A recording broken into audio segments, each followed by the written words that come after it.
Welcome back. આપ જોઈ રહ્યા છો આજની ભાવ કોપી. અત્યારે આપણી સાથે માર્કેટના આઉટલુક ઉપર ચર્ચા કરવા માટે એન્જલ બ્રોકિંગના મયુરેશ જોશી જોડાઈ ગયા છે.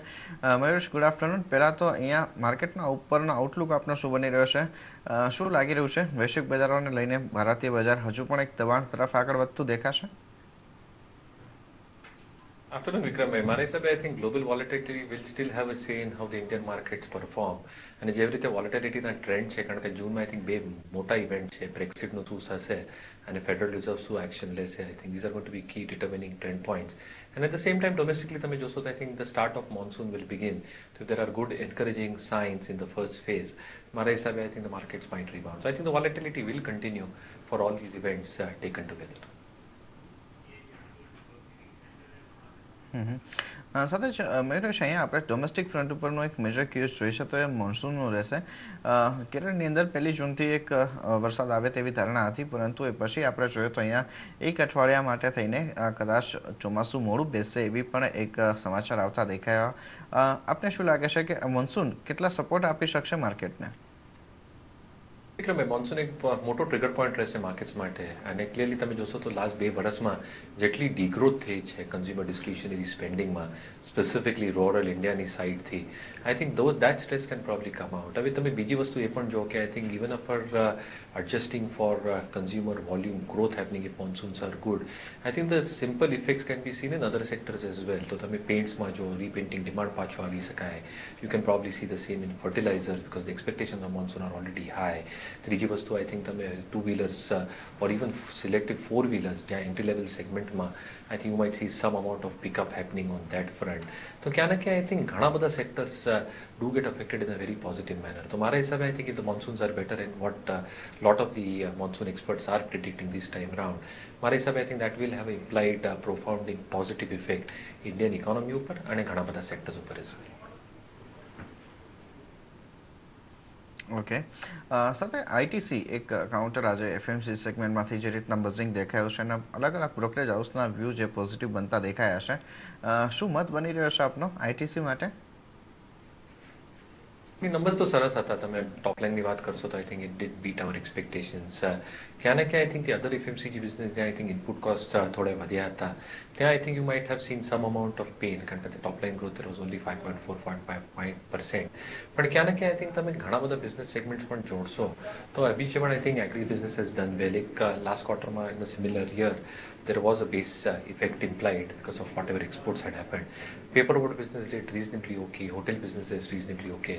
But IT, I think, specifically ITC માટે specifically, I think the cigarette business held up. તો મારા હિસાબે I think top line અને volume જે degrowthની આશા હતી એ આવ્યું નહીં. આના માટે I think there was a positive trend coming through. તો મારા હિસાબે I think the trend should continue for ITC, but I think the other FMCG business, agri business should contribute.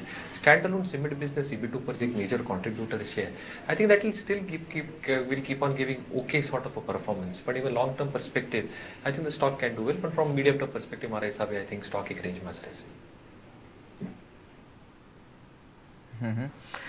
બીજી તરફ આપણે જોઈએ તો આજના દિવસમાં થોડો આઈટી સેક્ટરે પણ એક સપોર્ટ આપવાનો પ્રયાસ કર્યો. ઇન્ફોસિસનું કાઉન્ટર અહીંયા મેજર રહ્યું છે. ટેક મહિન્દ્રા તરફથી પણ આંકડાઓ આવતા દેખાશે ને એની ઇમ્પેક્ટ આપણને જોવા મળી શકે છે. ઓવરઓલ અહીંયા આપને શું લાગે છે કરન્સી ફ્રન્ટ ઉપરથી જે રીતની એક નરમાશ જોવા મળી છે તેને જોતા હવે આ સેગમેન્ટ તરફથી આપણને એક પોઝિટિવ સપોર્ટ મળતો દેખાશે? Definitely yes, I think જે currency depreciate થાય તો એક tailwind કરીને I think IT sector માટે it's a beneficial impact. But ક્યાં ને ક્યાં I think you have to dissect individually what each company is doing. તો જેવી રીતે વોલ્યુમ ગ્રોથ અને ડોલર રેવન્યુ ગાઈડન્સ આપેલું ઇન્ફોસિસને, જેવી રીતે એક સ્ટ્રોંગ મેનેજમેન્ટ કોમેન્ટ્રી આપેલી TCSને અને expectations of again losses bottoming out in Diligenta, I think those are very positive trends. HCL tech માટે તમે વાત કરો છો તો I think the business is very evenly spread out. તમે એપ્લિકેશન ડેવલપમેન્ટ સર્વિસીસ કહેશો, એન્જિનિયરિંગ કહેશો, IMS કહેશો, I think all these services are pretty much holding on. Order book is quite reasonable. Tech Mahindra માટે I think there might be one-offs this quarter, કારણ કે કોમ્બીવાનું જેવી રીતે I think એક ઇન્ટિગ્રેશનનું થયેલું, I think that can have some amount of seasonality. અને જેવી રીતે I think LCCનું પણ ઇન્ટિગ્રેશન થયું છે, I think there is some weakness seen in telecom along with whatever has happened domestically on the business. તો ક્યાં ના ક્યાં I think you have to be really stock specific when it comes to the IT sector. And clearly what you are expecting in terms of dollar and rupee revenue growth is quite reasonable for top tier IT companies. તો મારા હિસાબે I think Infosys, HCL Tech should deliver over the next 12 to 15 months. સાથે બીજો એક counter આજે negative side ઉપર આપણને દેખાયું છે ટાટા સ્ટીલનું. ટેકનિકલી પણ અહીંયા ડાઉન ટ્રેન્ડ આગળ વધતો દેખાયો છે. ફંડામેન્ટલ કોલ શું બને છે ટાટા સ્ટીલ માટે?